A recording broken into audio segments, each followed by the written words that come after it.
एक दिन एक भारतीय बॉडी बिल्डर बैल बाजार से गुजर रहा होता है। अचानक उसकी टक्कर एक पाकिस्तानी बैल से हो जाती है। पाकिस्तानी बैल थोड़ा कमजोर होता है तो भारतीय बैल हंसने लगता है और कहता है, इतनी कमजोरी के साथ बाजार में क्या करने आया है तू? ये बात पाकिस्तानी बैल के दिल पर लग जाती है। वो उसी दिन से ठान लेता है, अब उसे सबसे ताकतवर बनना है। वो रोज सुबह जल्दी उठकर जिम जाता है, घंटों वर्कआउट करता है, घास की जगह प्रोटीन वाला चारा खाता है और कुछ ही दिनों में उसका शरीर मजबूत और फौलादी बन जाता है।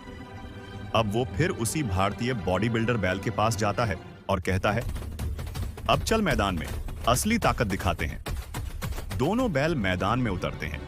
लोग चारों तरफ से देखने के लिए जमा हो जाते हैं। ढोल बजते हैं और मुकाबला शुरू होता है। भारतीय बॉडी बिल्डर बैल जोर लगाता है, पाकिस्तानी बैल भी पीछे नहीं हटता। दोनों एक दूसरे पर बराबरी से वार करते हैं। पूरा मैदान कांप उठता है, लेकिन कोई भी पीछे नहीं हटता। दोनों अब बराबरी पर हैं। अब फैसला आपके हाथ में है। अगर आप भारतीय बैल को जिताना चाहते हैं तो लाइक और शेयर करें, और अगर आप पाकिस्तानी बैल के सपोर्टर हैं तो कमेंट में उसका नाम लिखें।